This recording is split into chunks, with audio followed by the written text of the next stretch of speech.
जय श्री राधे कृष्णा मित्रों।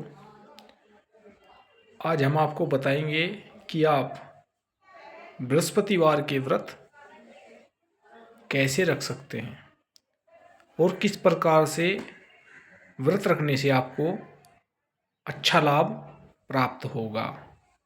तो चलिए वीडियो को शुरू करते हैं। देखिए, बृहस्पति भगवान के व्रत मनुष्य ज़्यादातर जो लेडीज होती हैं संतान प्राप्ति के लिए और धन के लिए कि अच्छा जीवन में धन प्राप्त हो जिससे परिवार चल सके। दूसरा, विवाह के लिए भी रखते हुए देखा गया है। तो कैसे रखें जिससे लाभ अधिक से अधिक मात्रा में प्राप्त हो। प्रातःकाल आपको बृहस्पतिवार वाले दिन उठकर शौच आदि के बाद स्नान करने के बाद, और यदि स्नान के जल में थोड़ी हल्दी मिलाकर स्नान करें तो सुबह से ही आपका व्रत रखना बहुत अच्छा हो जाएगा। तो स्नान में थोड़ी हल्दी डाल लें जो जल है उसमें। दूसरा, फिर आप मन को भगवान में लगाकर कि आज का जो मेरा दिन है वो प्रभु बृहस्पति देव के चरणों में, उनकी शरण में, उनका नाम जाप करते हुए ही व्यतीत होगा, ऐसी भावना बनाकर मन में सात्विक विचार बनाए रखें। दूसरा, फिर आप पीले वस्त्रों को धारण कर लें। देखिए, अब आपको बिना कुछ खाए पिए अपनी पूजा की थाली लगा लेनी है। अब उस पूजा की थाली में आपको क्या लगाना है यह आप ध्यान से सुन लें। यदि आप घर पर पूजा करते हैं तो सबसे पहले आपको घर में जोत जलाकर, उस दिन यदि आप बहुत ज़्यादा पूजा करने का आपका नियम है, कुछ व्यक्ति हैं जो गायत्री भी करते हैं, कोई चालीसा भी करते हैं और भी पूजाएं करते हैं, उनको समय लग जाता है। किंतु आज जो मैं बृहस्पति देव की पूजा बताने जा रहा हूँ उसमें ऑलरेडी बहुत समय लगने वाला है। तो इसलिए आज आप अपनी पूजा को थोड़ा शॉर्ट कर लें ताकि आपको समय मिल जाए बृहस्पति देव की पूजा को करने का।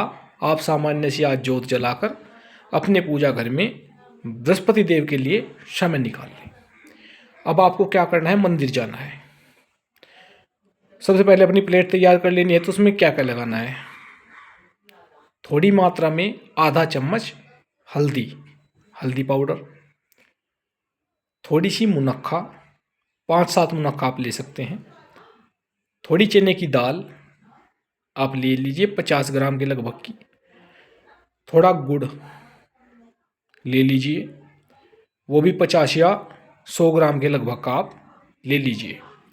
कलावा आप ले लीजिए, जल का लोटा, और जो लोटा होता है वो भी यदि आप पीतल का लेंगे तो ज़्यादा अच्छा है, पीतल का ही लें। मैं आपको पीतल का ही बताऊंगा क्योंकि पीतल का ही ज़्यादा महत्व होता है बृहस्पति भगवान की पूजा में। और यदि थाली भी पीतल की मिल जाए तो बहुत अच्छा है, और चम्मच भी यदि पीतल की मिल जाए तो और भी अच्छा है। दीपक भी पीतल का ही हो जो आप लेकर जाए। चलिए, एक मिट्टी का दीपक रख ले ताकि वो दीपक वहीं पर जलाकर वहीं पर रख आना है। और पीतल का दीपक तो केवल अपनी पूजा में आरती के लिए बताया गया है। जो पूजा का दीपक आप वहाँ जलाओगे वो उठाकर आरती न करे तो अच्छा है, अपने कोई दीपक अलग से ले लें आरती के लिए बृहस्पति भगवान की। चलिए, आपकी थाली में जो जो चीज़ें बताई हैं, हल्दी, मुनक्खा, चने की दाल, गुड़, कलावा, पीतल का लोटा, थोड़ा गंगा जल डाल लें, एक कलावा, माचिस, एक देसी घी का दीपक, यदि गाय का घी मिल जाए तो ज़्यादा बेस्ट है।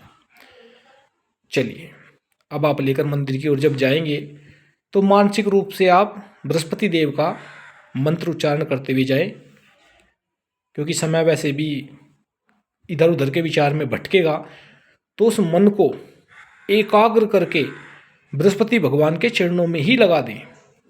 मंत्र यदि बीज मंत्र हो, ओम ग्राम ग्रीम ग्रौम सह गुरुवे नमः, यदि इस मंत्र का जाप करते हुए जाएंगे तो बहुत अच्छा है। ये बृहस्पति देव का बीज मंत्र है। एक बार फिर सुन लीजिए, ओम ग्राम ग्रीम ग्रौम सह गुरुवे नमः। यदि ये नहीं कर सकते तो फिर सिंपल ओम गुरुवे नमः, ओम गुरुवे नमः, ओम गुरुवे नमः, इस मंत्र को करते हुए जाइए। चलिए, अब आप मंदिर आ गए। मंदिर में सबसे पहले आप शिवालय में भगवान शिव की पूजा कीजिए। यदि वहाँ पर मंदिर है और मंदिर में शिवालय है तो शिव जी महाराज की पूजा कीजिए। अन्य देवी देवताओं की पूजा आप कर लीजिए जैसे आप प्रतिदिन करते हैं। अब आप आकर बृहस्पति देव के सामने जो केले का वृक्ष है वहाँ पर आप उत्तर की ओर मुख करके बैठिए। देखिए, ध्यान रखिए, उत्तर की ओर मुख करके बैठना है, क्योंकि बृहस्पति देव जो हैं वो उत्तर दिशा में वास करते हैं। तो आपको मुख भी किस ओर कर लेना है, उत्तर की ओर को मुख कर लीजिए और सामने आपके केले का वृक्ष होना चाहिए। आसन भी यदि आप पीला ले लेते हैं तो बहुत अच्छी बात है। आप पीला आसन लें तो बहुत बेस्ट है, और आसन धुला हुआ हो तो और भी अच्छा है, क्योंकि जिसका आसन पवित्र होता है वो पूजा और भी ज़्यादा अच्छी लगती है। और आप जो व्रत रखते हैं प्रत्येक व्रत में वही आसन यूज करें तो वो आसन भी सिद्ध हो जाएगा और ज़्यादा लाभ मिलेगा। ठीक है, सबसे पहले आप बृहस्पति देव को प्रणाम कीजिए और एक दास के भाव से कि मैं तो एक दास हूँ, पर वो आपने तो पूरी सृष्टि चला रखी है, पूरी सृष्टि को ज्ञान दे रखा है, मैं तो बहुत तुच्छ प्राणी हूँ आपके समतुल्य। हे गुरुदेव, मुझ दास की रक्षा कीजिए, मैं आपकी शरण में आया हूँ। और आपके व्रत का सबसे पहले दिन आप व्रत रख रहे हैं, तब से स्टार्टिंग का बता रहा हूँ, संकल्प लेना होता है।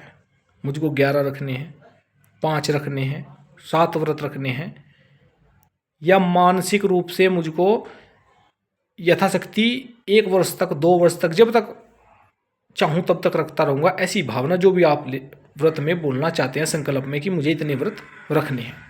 जी, सबसे पहले आप जो जल ले रहे हैं, लोटा पीतल का, गंगा जल डाल के आपने सादे पानी का भरा, उसमें थोड़ी हल्दी मिला लीजिए।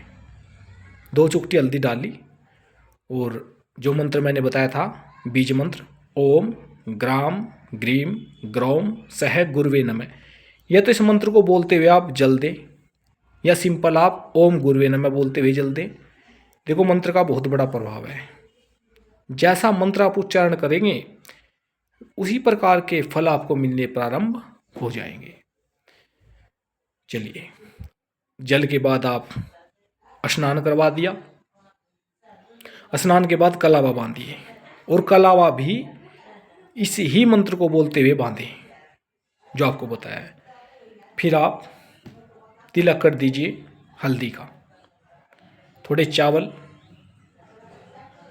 आप लगा दीजिए बृहस्पति देव को। चलिए, फिर आप एक दीपक जला दीजिए, मंत्र यही उच्चारण करते रहिए। कोई पास में बैठा है, अपनी पूजा करने के लिए आया है, ज़्यादा बात न की जाए तो अच्छा है। भगवान में ही ध्यान लगा रहे तो ज़्यादा बेस्ट है, क्योंकि इस ध्यान का ही खेल है बस पूजा में सारा। कुछ एक बार व्रत करते हैं बहुत अच्छा फल ले जाते हैं, और कुछ जीवन भर व्रत करते हैं और कुछ भी प्राप्त नहीं कर पाते। सब कुछ ध्यान का ही खेल है। वो कहते हैं ना कि मुंह में राम और बगल में छुरी, ऐसा काम नहीं करना। देखो, मैं आपको पहले ही बता रहा हूँ, व्रत को बड़े सावधानी से, बड़े निष्ठावान होकर, बड़े प्रेम से, बड़ी भक्ति के साथ यदि करेंगे तो बड़ा अच्छा फल मिलेगा पूजा का भी। चलिए, आप दीपक जला लीजिए, धूप बत्ती जला लीजिए। शास्त्र मत है कि आप धूप बत्ती को दीवे में न जलाएं, दीपक में नहीं जलाना चाहिए। बृहस्पतिवार के व्रत में आप केले का भी यूज खाने के लिए नहीं कर सकते, खासकर बृहस्पतिवार वाले दिन, किंतु केले को अवश्य चढ़ा सकते हैं। तो कोई केले का फल, ऋतु फल, आप बृहस्पति देव को अर्पण कर सकते हैं प्रसाद के रूप में। थोड़ी चने की दाल, थोड़ा गुड़, थोड़ी मुनक्का एक कटोरी में रख लें। उसको डायरेक्ट धरती में न रखें या किसी दोने में रख दें जी। अब आप जो पुस्तक लाए हैं किताब पढ़ने के लिए बृहस्पतिवार की कथा, उस कथा को आप पढ़ना प्रारंभ कीजिए प्रभु का ध्यान करते हुए। और उससे पहले यदि आप मंत्र कर ले ओम ग्राम ग्रीम ग्रौम सह गुरुवे नमः, इस मंत्र का यथाशक्ति 1 मिनट 2 मिनट जितनी बार आप उच्चारण कर ले, उसके बाद किताब पढ़े तो ज़्यादा लाभ होगा। चलिए, अब आपने किताब पढ़ ली, पुस्तक में जो कथा थी उसको बड़े अच्छे से पढ़ा। जो चीज़ें लिखी हुई है भगवान को नहीं सुनानी, भगवान तो ऑलरेडी जानते हैं। ये स्वयं को समझनी है कि प्रभु क्या एक राजा के जीवन में घटित हुआ, उसकी जो पत्नी है उसने किस प्रकार से बृहस्पति देव का अनादर किया, तो अनादर करने से क्या हुआ। तो ये चीज़ें खुद समझनी है कि किसी का अनादर नहीं करना है, कैसे बृहस्पति देव की पूजा करनी है, सब कुछ पुस्तक में लिखा हुआ है, आप सब जानते हैं जिसने पुस्तक पढ़ी होगी।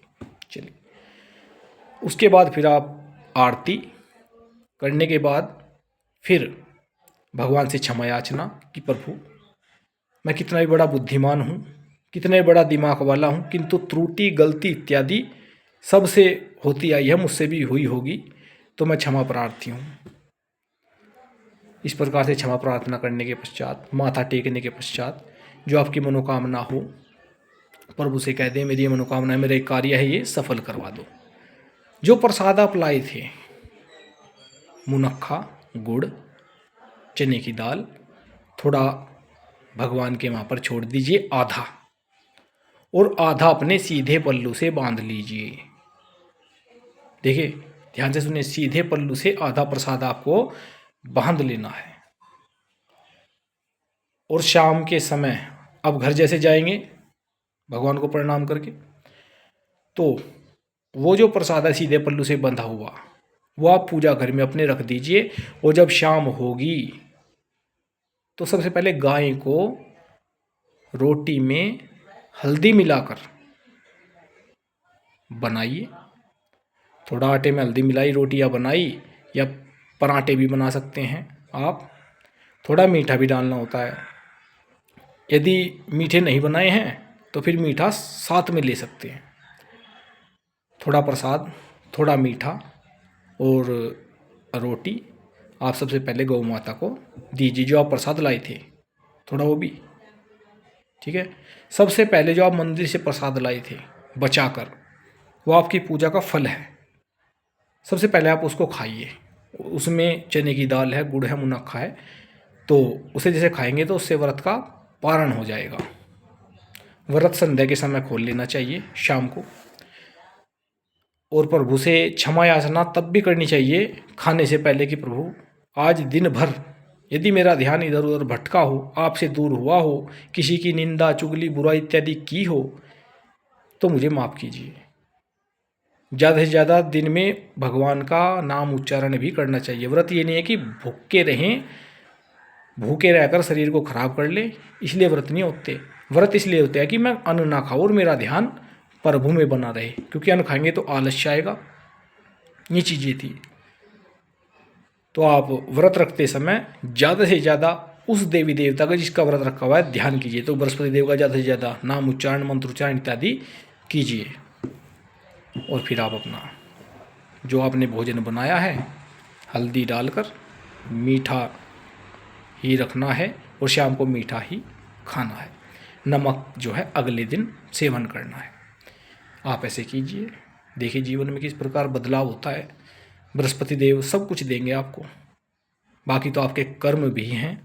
यदि आप पिछले जन्मों में अच्छे कर्म नहीं करके आए हैं, कम है मात्रा अच्छे कर्मों की, तो इस जन्म में थोड़ा बुरे कर्मों का फल मिलेगा ज़रूर, किंतु मार्ग खुलेंगे और अच्छा जीवन में होना प्रारंभ भी हो जाएगा। और यदि जीवन में बहुत अच्छा हो रहा है तब भी आप व्रत रख ले, कोई दोष नहीं है, और अच्छा होना प्रारंभ हो जाएगा। तो इस प्रकार से आप बृहस्पतिवार का व्रत रखें। आगे और व्रत के विषय में आपको बतलाऊंगा कि किस प्रकार से व्रत रखने चाहिए, कैसे आप रखें।